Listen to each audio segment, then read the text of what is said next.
I feel a breeze. Ta-da! Good morning. Hello, good morning. Welcome to the Sun Dragon Sideshow. The Adventures of Liz and Rebecca. Hi. Catching my breath. I just ran in from the grocery store. Hi, I'm Rebecca. I'm the owner of Sun Dragon Art and Fiber in Overcast and Toasty, Brevard, North Carolina. I'm Liz. I'm the minion there. Yes, and what are you doing, Liz? I am spinning Wizard. Why don't you explain? Okay. I have stories, but since you're doing that, I want you to explain that So first. you see what had happened was. I was wondering if you could ply Wizard together, like two different colors.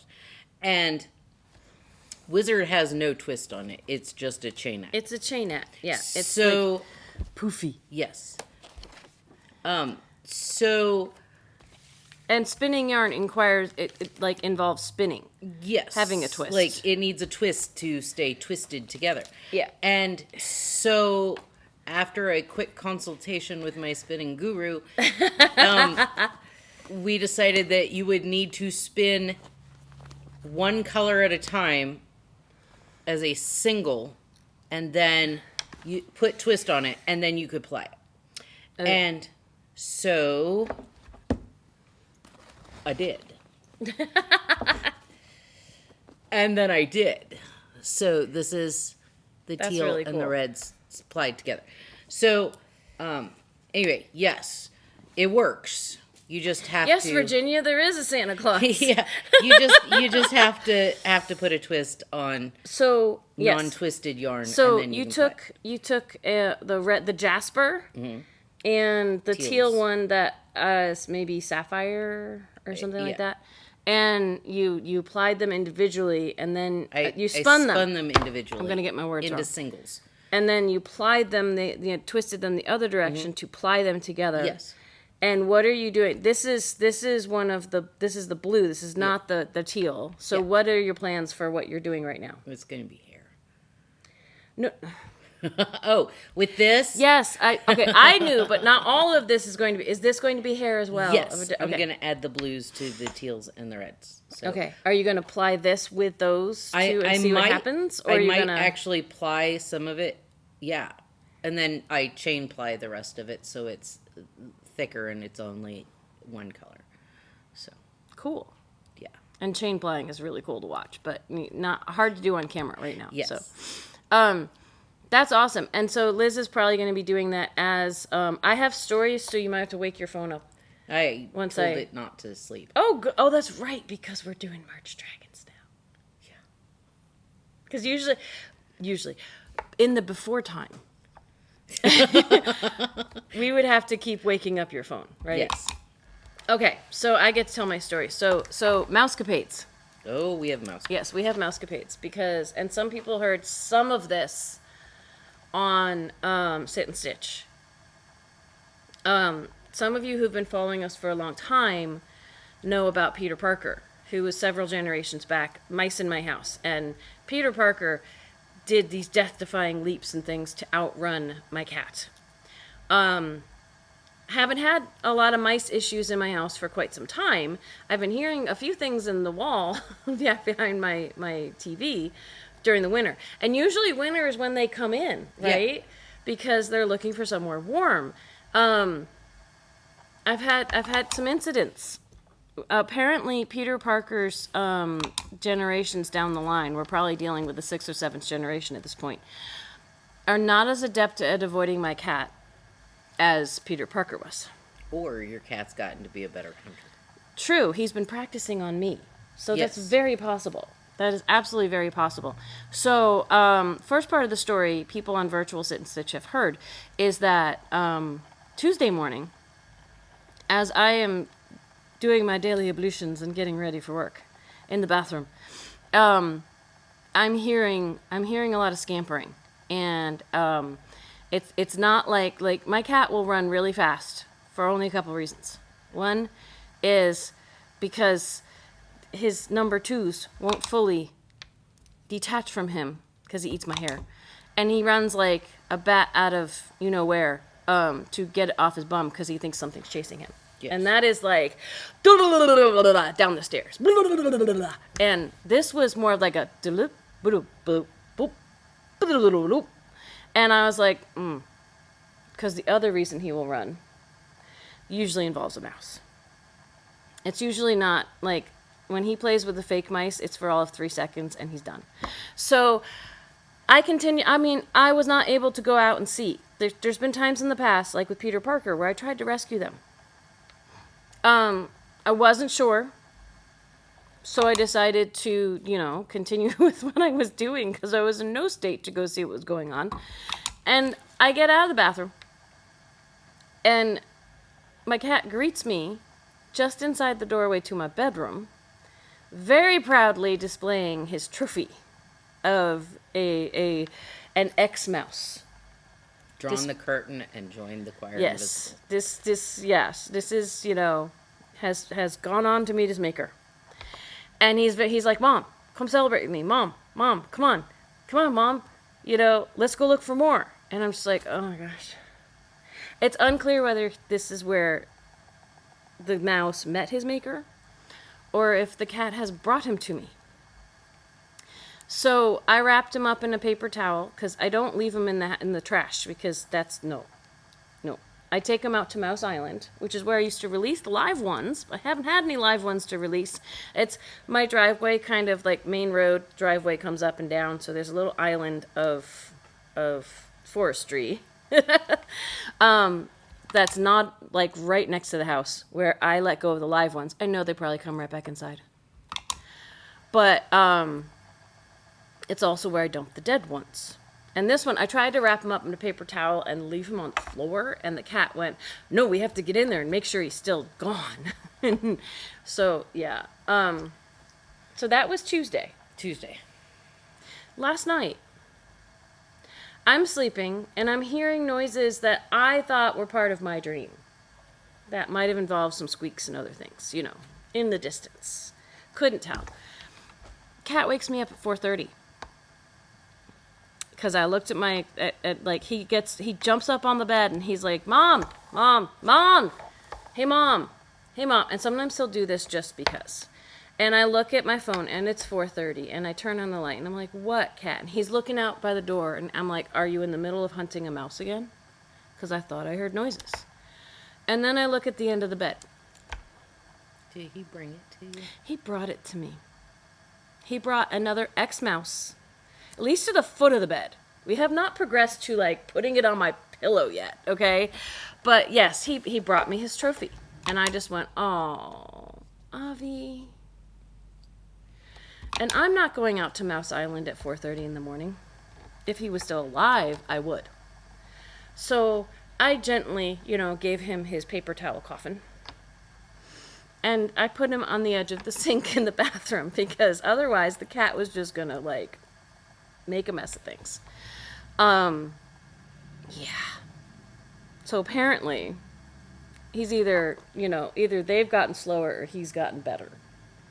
But yes, it's moved closer to where I sleep. He brought it up to the foot of the bed, and I was just like, really? When you were telling Peter Parker stories way back in the day, I was back in the day. But mice bring presents, everybody, or not mice, but cats bring presents. Everybody apparently, I know, cats bring them presents. And apparently my cat has entered the present phase, where he's going to show me what he has done, and crow over it, and say, Mom, let's enjoy this together. So, I will keep you all updated, but yes, there have now been, I take them and I put them out on Mouse Island to fulfill the circle of life. I actually had Lion King stuff in my head as I went back to sleep, or after I put it out there, because I let something else outside that will benefit from eating this mouse do that. Not my cat.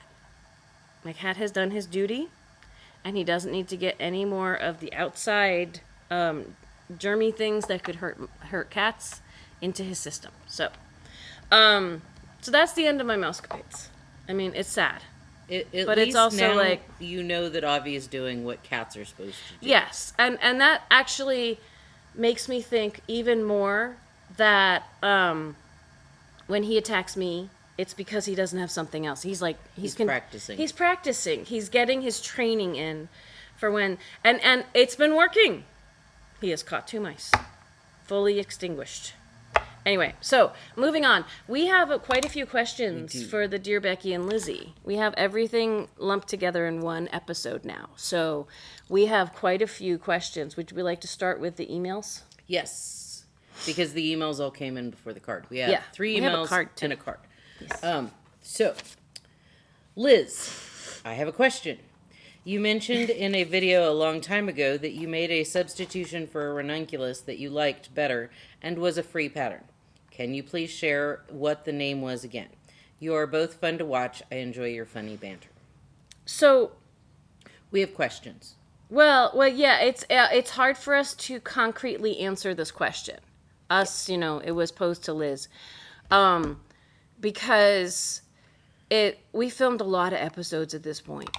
I mean, I don't want to take. You were the one who was saying it. Like, I don't want to take words out of your mouth or whatever. Yeah, but it's like we're not sure. I think we're sure. on. If you look on YouTube, we're over 600 videos. We're over 400. Well, 6 total. But if you count the VSCs we used to do and stuff, yeah. We have a lot of videos, and we talked about the ranunculus quite a bit. We do.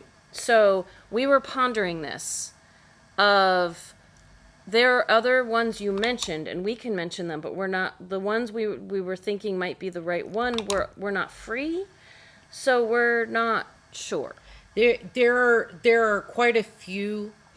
Up to 10 patterns on Ravelry that are the same thought of put any weight yarn on a size 10 needle and go. They don't fit as loose as the ranunculus. They're not designed to be as oversized and drapey. Not oversized and bulky, but oversized. And they're not necessarily the Maury girl style of the ranunculus, but they are... You can take a thinner weight and put it on a size 10 needle and go. And the Dead Easy might have been free back in the day, but it's not anymore. Yeah, I think the one you mentioned was the Dead Easy. Yeah. Because it's got a little bit of lace work up here, or a little bit of pattern work. It's not as much. Again, it's supposed to be Dead Easy. It's why it's called the Dead Easy. And yeah, that when we were discussing it, Liz was like, "But that's not free." It might have been. But do we remember who wrote the Dead Easy? Is it Amy Christoffers, maybe? Might be. Anyway, go check now. The other one a lot of people do, but we haven't, is the Love Note. And that has lace work that kind of looks like little hearts up here. And that is by, I think, Tin Can Knits. Yes, Love Note is by Tin Can Knits.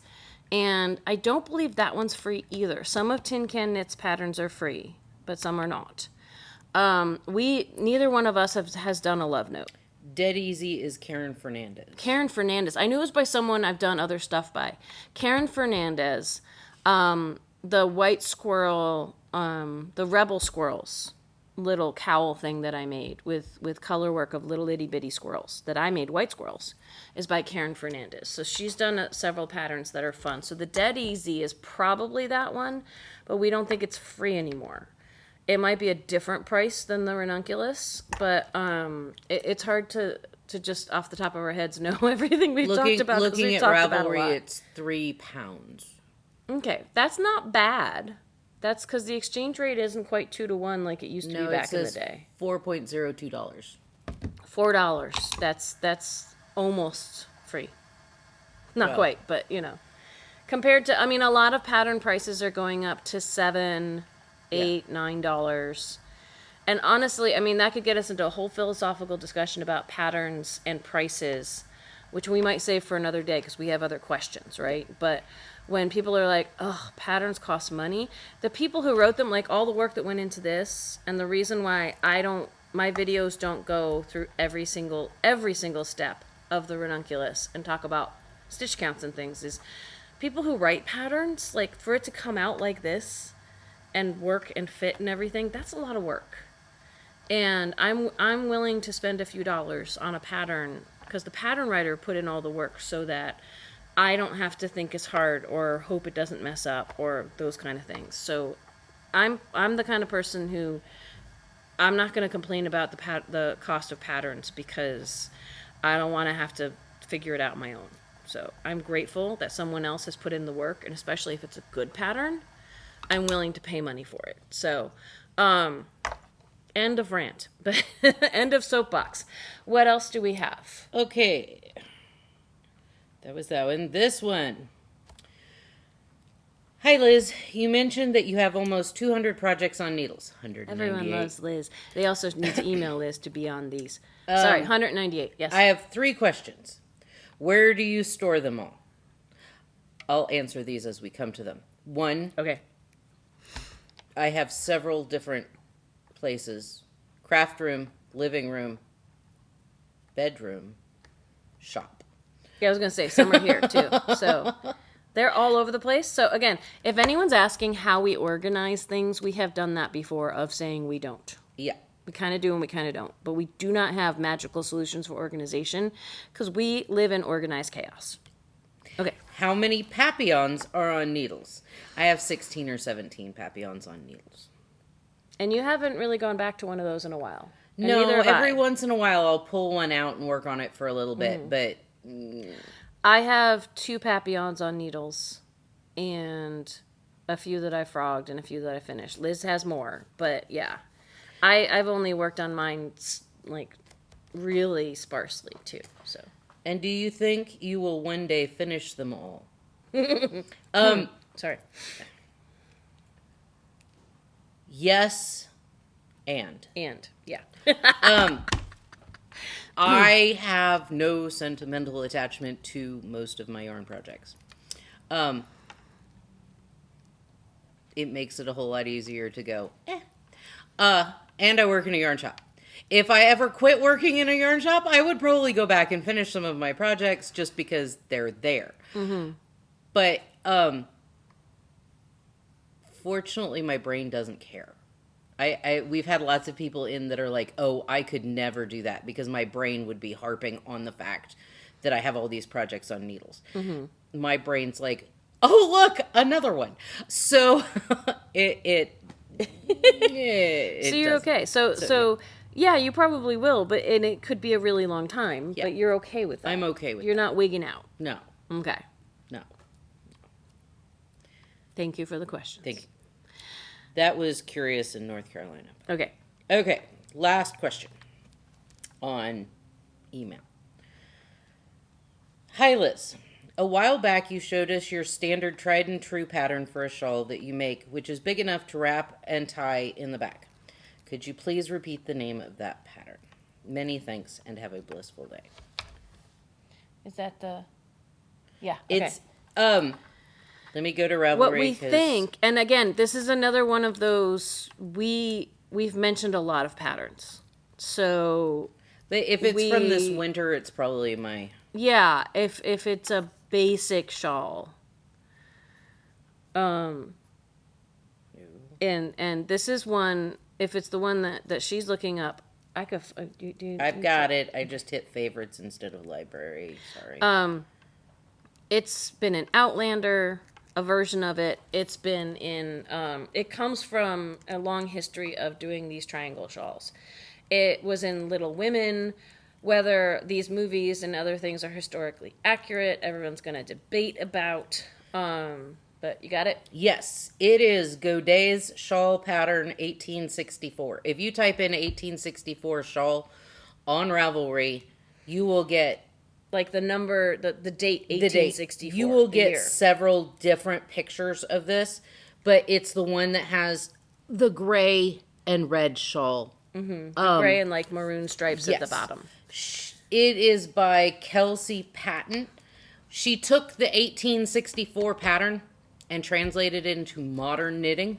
But you modern get both. nomenclature. Yes. Because Godet's was like a publication back in Yeah, the day, it was right? it was a women's magazine. magazine with patterns and all kinds of stuff. And if you put in Gooday's, it's like Goodey. Godey Oh, apostrophe S. not two O's. That's so Godey apostrophe S into Ravelry. You will come up with a lot of different patterns and things that were published back in the day, which by the day we mean like over 100 years ago, right? And it is a free Ravelry pattern. The reason that I like it is because, like, they recommend DK weight on a size 6, whatever.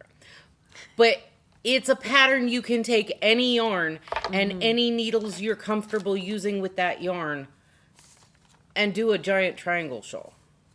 You only need one stitch marker, and actually, it's written in the 1864 pattern that when you get to this row, put in a piece of string or a bread tie or something as a stitch marker to not have to count anymore.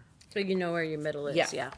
Use your favorite method of marking your center spine, basically. Yeah. So, so check that one out. That's one that I often recommend at the shop when someone's like, I want to do something simple, I want to do something quasi-mindless, I don't want something too complicated. But if they don't want to make a triangle shawl, I had a lady come in. It was February-ish. It's been a while. Yeah. She came in. She's like, I'm looking for a quick, easy triangle shawl, something that is super easy. And I was like, this is my favorite. And she came back and she's like, oh my gosh, I have made like 5 of them. And she's like, they are so easy because once you get the rhythm down. You don't need the pattern anymore. It's just the same row over and over. And you can throw stripes in, you can do whatever. And that's the other thing that you can make it what you want, and you can use the material you want and the needles you want. And then it's kind of in the way like the ranunculus. It's not as like, there's not as much going on up here, because it's not a sweater either. But you can customize it, which is really great. Yeah. All right, so we got a card. We haven't gotten a card in a while. You can always send us cards if you mail them. You're going to mail them to Dear Becky and Lizzy, Sun Dragon Art and Fiber. Right now, we're at 283 North Broad Street, Brevard, North Carolina, 28712. If you watch old episodes, we were at 35 South Broad Street, and, moving on. Dear Becky and Lizzy, love your YouTube channel. I love your shop. Thank you. As you know, summer is here and I want to knit on my summer vacation, but wool is just too hot to knit with this time of year. Can you tell me about some cotton/cotton blend and summer-friendly yarns you have in the shop? Also, could you suggest some crochet/knit projects, perhaps some that are easy to finish, to have something I can tell my coworkers what I did on my summer vacation? Not asking for a catalog, just 1 or 2 that would complement the yarn in your shop. Many thanks. You ladies are wonderful, and I look forward to being inspired by suggestions. All the best, hot summer knitter. We may address this over the next couple of episodes because we're down to like 10 minutes or so. I want to show a couple of my pieces, but it's something that we might think of other things for by next week. So we'll keep this like handy. Well, both of your pieces are... I know, some of them, like, lead into this. Like, if we're talking about non-wools, so, like, I'll start with some of the stuff that's here. We've got the 2 Noros that don't have wool. They have cotton and silk in some capacity. This is the Natsumeki. Like, part of a ball made this. The Natsumeki's not online yet, but it's on my short list to get up online. This is the Sophie scarf, which they have a Sophie shawl too, where you can make something bigger that's not going to be heavy and fuzzy in your lap. But the Sophie scarf and the Sophie shawl are both pretty easy knits. They have I-cord edging, but they're just knit, like it's garter in the center there, and it's increasing and decreasing every so many rows. So there's not a lot of thinking that has to go into this once you get used to the pattern on this. And like I said, there's a shawl version that's bigger if scarves are not your thing, and it's very customizable. Let me see. The other yarn which is online from Noro that has the cotton and silk. This one's got more cotton than silk. This one's got equal parts. This is the Compaito. It's much softer colors. And we don't have time to show off all the colors and things today. We'll see what's going on next week, but the Compaito has a much softer color range. There's color changes in it. You can see that in what I'm making, but it's not as bold as the Natsumeki. So those are the Noros that we have. But other things that to show off work that I've done. I just started, and I don't know if this, the problem or the complication of easy knit and crochet things is everyone's definition of what is easy is different.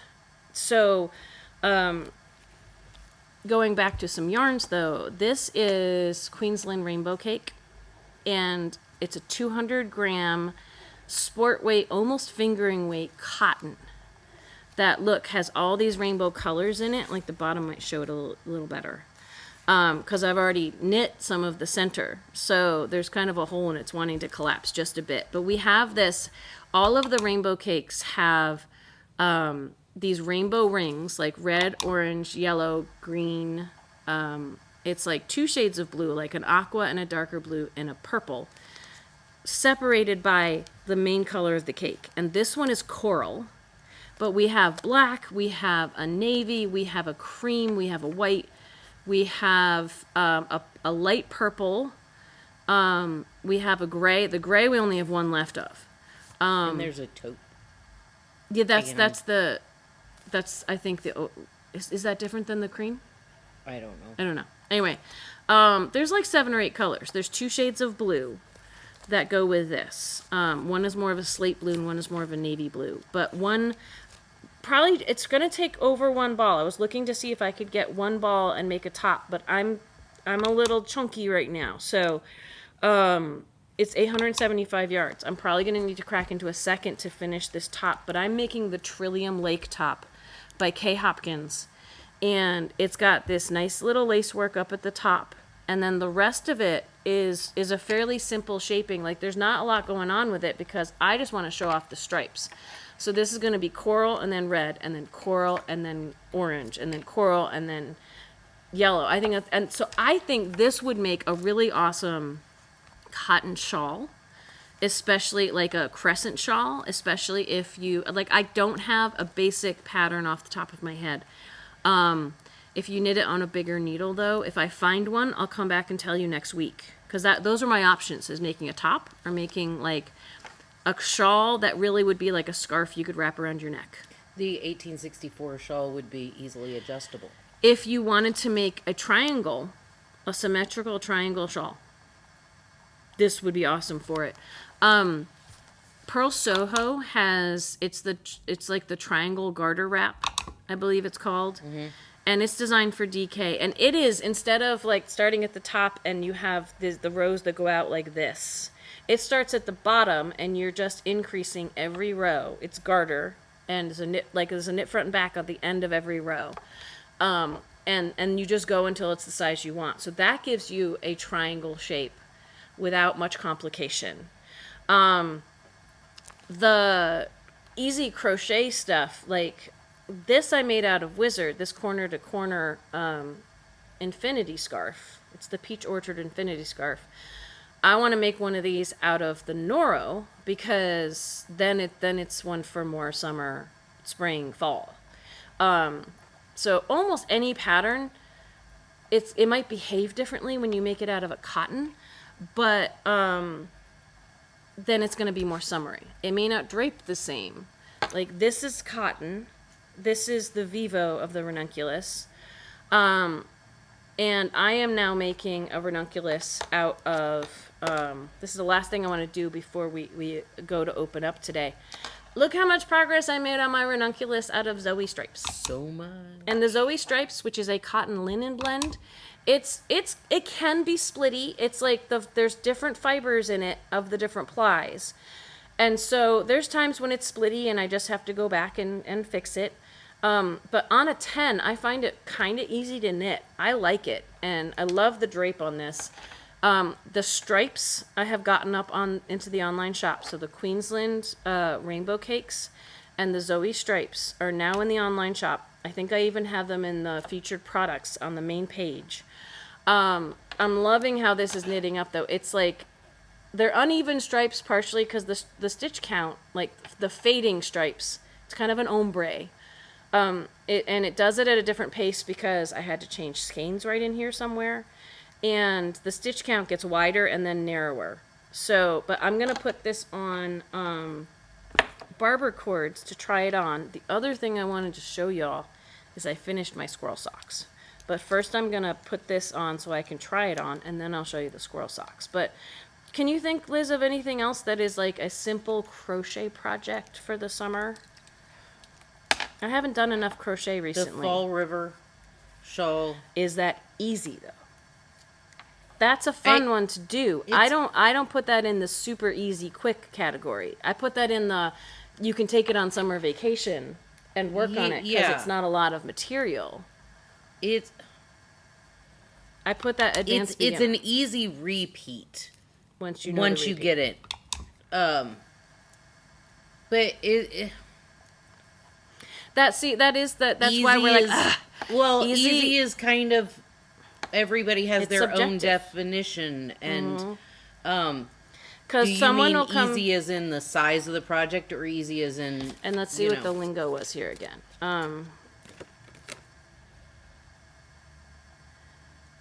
Oh, this says some crochet, some that are easy to finish. Okay, so that's different than being easy. The Fall River, which we don't have here, we could show it maybe next week. Is you can stop. She'll say, make this size, but you can stop when it's the size you like it because it's another triangle shawl with extra stuff in it. And you did yours with a ball and a half, and I used all 2 balls. I used a ball of Puno, which was 2 balls of the Perth that you did. Yes, which are wools and alpacas, but you could do, like, the Queensland rainbow cake would be really fun for that. Like, we don't have a lot of cottons that are really thin. It's hard to get them that thin and have a wide range of colors and things. Other things are like market bags, those in both knit and crochet.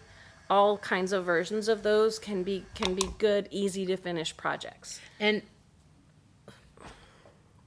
I'd say apart from socks, but there is cotton sock content yarn. Anything you do with wool, you can pretty much do with cotton or a cotton blend. Yeah, it might test your gauge if it needs to and behave differently and test your gauge. But, so Look at that! That looks gorgeous. I made a size 6, but I will let y'all know that my gauge, I didn't test my gauge, I've measured it. My gauge is smaller than the pattern wants, but that's what I like about an oversize like this. And honestly, it might be more flowy than indicated because I've got it on a 60-inch barber cord that I've tied off, so it's probably more like 50 inches. Or 55, and this might actually flow more when I'm done, but I could at least try it on. Oh, I'm so excited with this. This is almost done. It is. This is my second ball, and this size, which is coming out smaller, but this size said to go to 7 inches past sleeve separation. I'm at right about 6 actually right now when I measured, and then what I might end up doing, because I don't think I want to crack into a third if possible. What I might end up doing with this is when I hit 6.5 or 7 inches, I will start ribbing, and I will just bind off. Like, I'm not necessarily going to do the ribbing as long as she says to do it for, which it's long ribbing. That's the customizable part of these ranunculi. I may just, when I'm out of yarn, is when I bind off. Like, if I have to back out part of a row, I will. But, and it feels lovely, actually. This yarn can, if it's tight, can feel not as soft as you would think it's supposed to at first because it's a cotton linen blend and the linen will soften with time. It's not as soft as my one that's 100% like texturized cotton. But it breathes really nicely. Linen is almost cooling. And I did short sleeves on this because I didn't want to have to go back even though this one's a short sleeve one too. The armholes aren't as big, which is kind of nice. Some stuff stretches out more, and we'll see how this ages over time. But since this has this gradient going on with it, I didn't want to have to fuss with that on the sleeve, so it's short sleeve. And it's also that, you know, for the summer, it's short sleeve, and if you take a look, like sleeve separation, it looks like it's got actual cap sleeves when I just expanded and bound off for the armholes. So, maybe next week, because it's time to open the shop. I was going to actually try these on and show you how they worked. But look, I finished my squirrel socks. They are I so finished cute. my white squirrel socks, and I'd like to talk to you about them, but it's 10 o'clock. So, and Carol's hovering at the door. So, I will tell you more about these next week. We had lots of questions, which I absolutely love. So someone's going to have to remind me and I had to talk about mice. So someone's going to have to remind me to tell you more about how this worked next week. Maybe I'll sew all my ends in and then I'll try them on for you. But right now, we have to go open the shop. So if you have questions for us, you're going to write Liz at sundragonartandfiber.com. And Virtual Sit and Stitch is once a week on Tuesdays right now from 7 to 8 p.m. on Zoom, and you get in with a shop phone number. 828-877-3550. And I'm sure there's more things we could talk about, but next week. Bye, everybody. Like, subscribe, ring the bell. Oh my gosh, we're like 80 people away from a sale. Just over 80 people away from a sale. So if you haven't subscribed, please do that, because then we can give you a YouTube-only sale. Bye.